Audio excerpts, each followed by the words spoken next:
भगवान रीझ गए कि वाह, काम से पहले राम का स्मरण, ये तो हमने पहली बार देखा, ये तो हमने पहली बार देखा।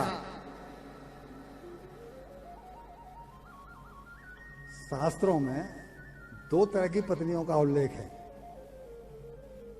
लगे हाथों सुना दूं, शास्त्रों में दो तरह की पत्नियों का उल्लेख है। अभी शॉर्ट में मैंने सुनाया था, एक धर्म पत्नी और एक काम पत्नी, एक धर्म पत्नी और एक दूसरी भोग पत्नी। मेरी चोट बेटियों के ऊपर, बहुओं के ऊपर, बहनों के ऊपर ही है।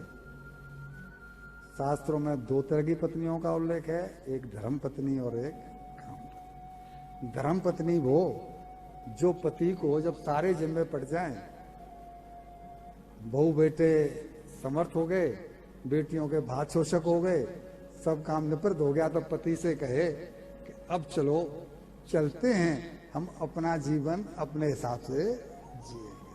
अभी तक तो हम बच्चों के लिए जिए। अच्छा, क्या नहीं होता ऐसा?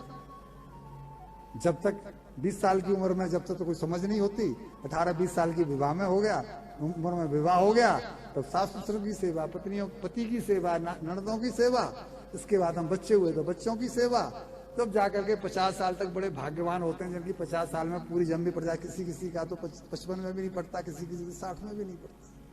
तो अगर उस समय पड़ जाए तो धर्म पत्नी कहलाने का अधिकार वही है। पति से कह के अब चलो, अब हम अपने लिए कुछ कर जी लें, मरना तो हमें है, बच्चे हमारा उद्धार नहीं करते हैं, तो हमारा उद्धार हमें खुद ही करना पड़ेगा। और जो ऐसा नहीं करती है वो कौन सी पत्नी हुई? मैं नहीं कह रहा हूं, आप कह रहे हैं। अब आप समझ लो आप कौन सी श्रेणी में आते हैं। मैं कुछ नहीं कह रहा हूं, पकड़ लो मुझे बाहर। संसार पथ से निकलकर अध्यात्म पथ पर हम अग्रसर। मैंने पहले भी कहा था कि पति लोग तो भटके ही हुए होते हैं, धर्म पत्नी का फर्ज आपको निभाना है।